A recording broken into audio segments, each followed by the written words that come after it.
เอาตาเฮ้ยระไว้ก่อนตะมองกับปลอไว้มือนี้ครับมาปรับเดินแล้วก็แปลงเดินมืออื่นลงมือแข่งขันตะมองปลอตีเล่นกระดองตีก็ได้เลยปรางสับซื้อแยกของเก่าได้เสื้อ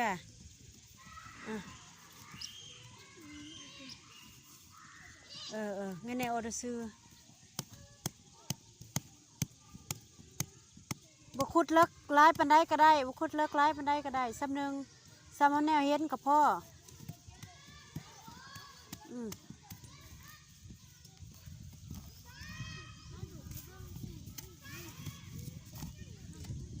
ซับโล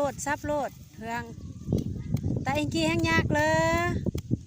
นานแล้วมันสร้างเยอะมันรวยเนาะซับเอาผ่านลงซื่อโลด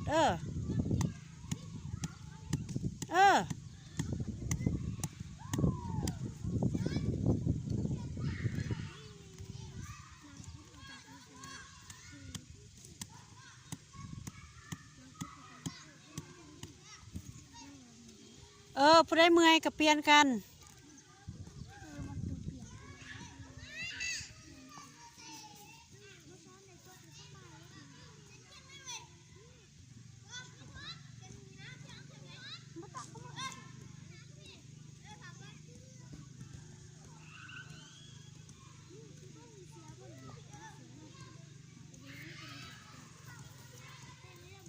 ซับเลยตามแถวซับ2-3 บาทไปเลย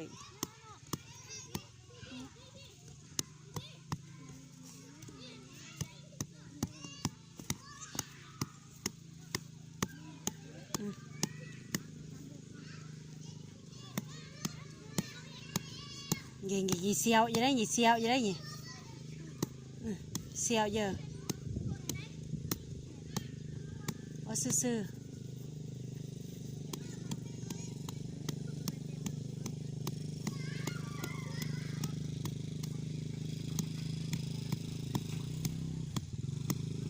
สุดละบ่สุดละไปทางหน้าเบี้ยผลต่อกันเลยเอาซอยยูฮันก็ได้ปิดหน้าใส่กัน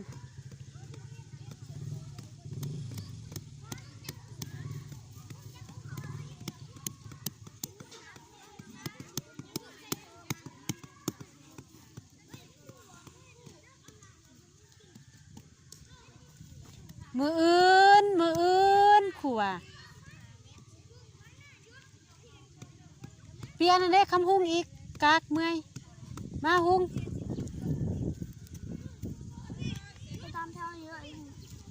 เอาซื่อๆแล้วแย่งเบิ้งเลยมองได้โคตรจะน้อยจังแป้งก็ได้จะน้อยจังแป้ง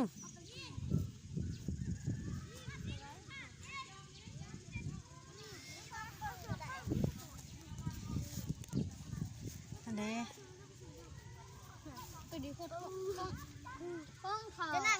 จะนั่งบึ้งยืนเบิ้งก็คือแป้งเลยก็ได้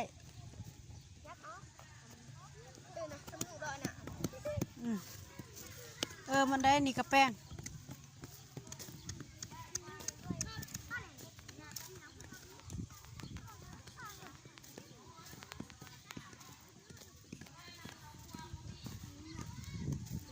เอาไปที่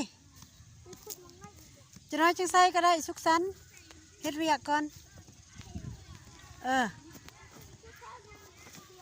พูนไปต่อกันมันจังแล้วไปเลยไปต่อกันเบอร์นั้น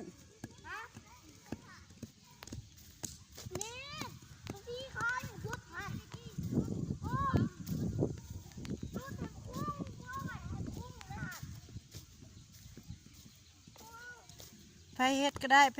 แล้วก็เปลี่ยนกันซับอะไรบ่จะไปเส้นคำหุงไปเฮ็ดยังหันเขาแล้วหมดแหละ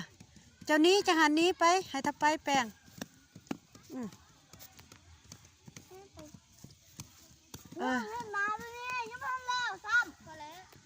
พอแล้วไป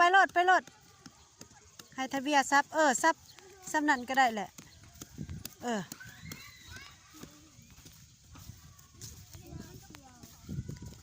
เบิ่งได้เด้อเบิ่งได้เด้อห่านห่าน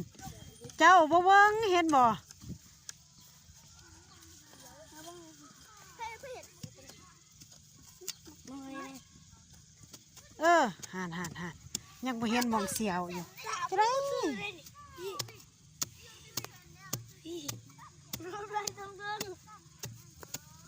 เวลาเจ้าซับเจ้าก็เบิ่งน้ำบ่ตะไดมันเสียวกับแป้ง ตามันอยู่นี่เลยตาอยู่นี่เลย ตะไดมันเสียวกับแป้งยับออกตีนั่นยับออกจะพี่น้ำมาฝุ่นหุงพี่น้ำมาฝุ่น นี่นะไปข้างหลัง บอกว่ามาต่อกันกับหมูอยู่พี่ทำมาริโอ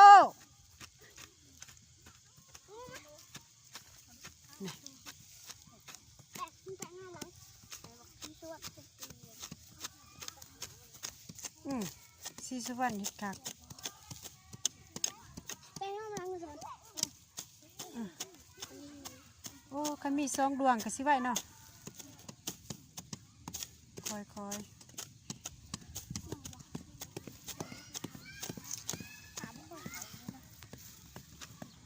ผ้าบุเขาอันแล้วแนวยะบอมเยิ่มอัน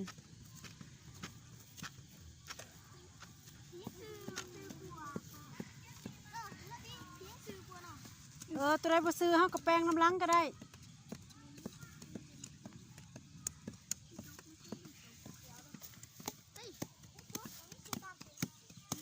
เก็บค่าส่งได้แถวยูฮันทุบแซง YouTube ได้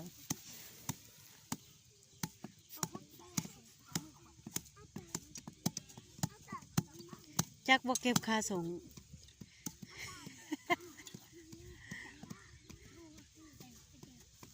มือส่งหน่อยกับบนุงเนาะ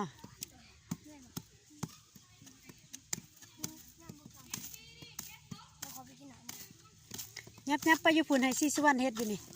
ไปหานจะได้ถือดำเสียมกันหานจะยับไปพุ่นหุงอยู่หันไปยับไปพุ่นอีกวืดบ่อยากพุ่นนั่งดีๆนั่งดีๆ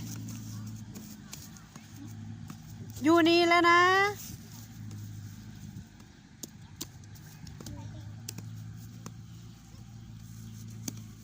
เบิ่งในเด้อดำเสียมันเด้อ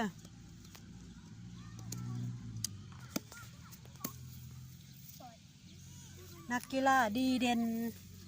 เตะก็บ่ถึก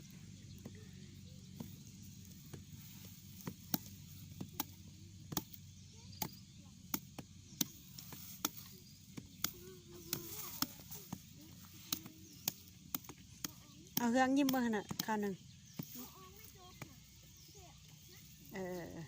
โอเค